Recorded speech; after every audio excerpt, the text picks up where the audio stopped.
Hi friends, ఈరోజు ఈ వీడియోలో రైతులకి చాలా ముఖ్యమైన అప్డేట్ గురించి మాట్లాడబోతున్నాను. అదే పిఎం కిసాన్ పథకం 23వ విడత డబ్బుల గురించి. అంటే ఆల్రెడీ 22వ విడత డబ్బులు విడుదల చేసేశారు. చాలామందికి క్రెడిట్ కూడా అయిపోయాయి. ఇప్పుడు చాలామంది రైతులు 23వ విడత డబ్బులు ఎప్పుడు వస్తాయి, ఎలా పొందాలని ఎదురు చూస్తున్నారు. అందుకే వీడియోలో పూర్తి వివరాలు క్లియర్గా చెప్తాను. అండ్ వీడియో మీద నచ్చితే లైక్ చేసి షేర్ చేసి సబ్స్క్రైబ్ చేసుకోండి ఫ్రెండ్స్. సో ఏమాత్రం లేట్ చేయకుండా వీడియోకి వెళ్ళిపోద్దాం.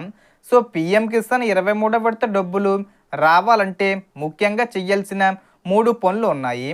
ఈ 3 తప్పనిసరిగా పూర్తి చేస్తేనే మీకు 23వ విడత డబ్బులు వస్తాయి. మొదటిది ఈకేవీసీ కంప్లీట్ చేయడం. చాలామంది రైతులు ఇంకా ఈకేవీసీ పూర్తి చేయలేదు.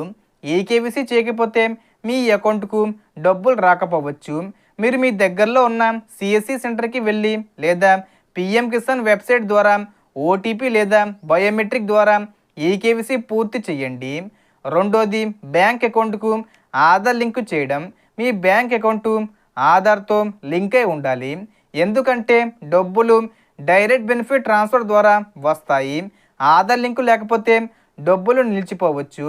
కాబట్టి వెంటనే మీ బ్యాంకులో చెక్ చేసుకొని అవసరమైతే లింక్ చేయించుకోండి. మూడోది భూమి వివరాలు సరిగ్గా నమోదు చేయడం.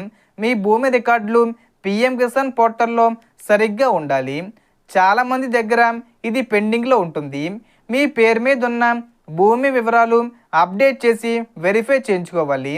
ఒక ముఖ్యమైన విషయం, 23వ విడత డబ్బులు మే నెలలో అయినా లేదా జూన్ నెలలో అయినా విడుదల చేసే అవకాశం ఉంది. ప్రభుత్వం అధికారికంగా తేదీ ప్రకటించకపోయినా గత విడతల ప్రకారం ఈ 2 నెలల్లో ఏదో ఒక టైంలో రైతుల ఖాతాల్లో డబ్బులు జమ అవుతాయి. కాబట్టి అందరూ ముందుగానే తమ వివరాలు సరిగ్గా ఉన్నాయా లేదా అనేది చూసుకోవాలి. అలాగే పిఎం కిసాన్ 22వ విడత డబ్బులు పడని వారికి ఈ ఏప్రిల్ 30 లోపు పడతాయి. సో దీనికి సంబంధించి ఏ చిన్న ఇన్ఫర్మేషన్ వచ్చినా నేను వీడియో చేసి పోస్ట్ చేస్తాను. ఆ యొక్క అప్డేట్స్ మీరు మిస్ కాకుండా ఉండాలంటే వెంటనే మన ఛానల్ని సబ్స్క్రైబ్ చేసుకోండి. సో మొత్తం ఇన్ఫర్మేషన్ ఇది ఫ్రెండ్స్. మీకు ఈ వీడియో నచ్చితే లైక్ చేయండి, షేర్ చేయండి అండ్ సబ్స్క్రైబ్ చేసుకోండి. Thanks for watching.